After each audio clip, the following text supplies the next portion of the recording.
Sabtu pekan lalu, pemain tim nasional Denmark, Christian Eriksen, dilarikan ke rumah sakit setelah pingsan di lapangan. Ia terjatuh di dekat pinggir lapangan ketika berlaga di pertandingan Euro 2020 melawan Finlandia. Beruntung nyawanya tertolong setelah mendapatkan penanganan medis yang tepat. Dikutip dari detikhealth.com, dokter timnas Denmark memastikan gelandang Christian Eriksen mengalami henti jantung atau cardiac arrest saat kolaps di laga pembuka grup B Euro 2020 melawan Finlandia. Meski tak bisa kembali ke lapangan hijau dalam waktu dekat, bahkan mungkin harus mengakhiri keikutsertaannya di Euro 2020, Eriksen termasuk beruntung. Banyak pesepak bola lain yang harus menghembuskan napas terakhir mereka akibat serangan jantung di lapangan hijau. Dokter spesialis jantung dan pembuluh darah Vito Anggarino Damai mengatakan, serangan jantung, henti jantung, atau konslet jantung bisa terjadi kapan saja. Karena itu sebaiknya olahraga dilakukan secara bertahap dan tidak memaksakan diri langsung berolahraga berat.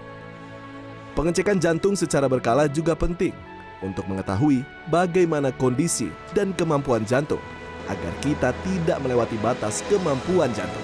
Orang-orang yang atlet atau usia muda, ya kadang-kadang bukan selalu serangan jantung yang terjadi, tapi adalah gangguan irama jantung atau korslet tadi jantungnya. Walaupun korslet jantung ini bisa juga diakibatkan karena serangan jantung. Nah, jadi apa? Kadang-kadang orang yang merasa dia baik-baik aja, dia nggak tahu kalau jantungnya ini punya gangguan, entah ada calon sumbatan atau memang ada korslet di jantungnya itu. Sehingga mereka berpikir bahwa nggak perlu check up, nggak perlu periksa, karena mereka pikir aku baik-baik aja. Nggak pernah ada keluhan sama sekali. Nah, padahal itu memang selalu terjadi tiba-tiba. Kejadian serupa juga pernah dialami pemain sepak bola selain Eriksen. Litbang CNN Indonesia mencatat sedikitnya ada 6 pemain yang pingsan bahkan meninggal di lapangan saat pertandingan. Pier Mario Morosini meninggal di rumah sakit setelah kolaps di lapangan saat bertanding melawan Pescara dalam laga lanjutan Serie B Italia pada 14 April 2012. Fabrice Muamba sempat mengalami henti jantung saat bertanding melawan Tottenham Hotspur pada Maret 2012.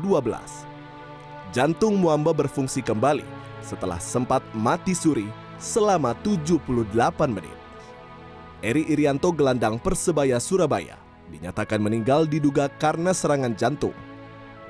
Eri kolaps setelah berbenturan dengan Samson Naujin Kinge dalam laga melawan PSIM Yogyakarta April 2000. Yang terakhir adalah Ricky Yakobi. Ricky merupakan penyerang andalan timnas Indonesia era 80 hingga 90-an.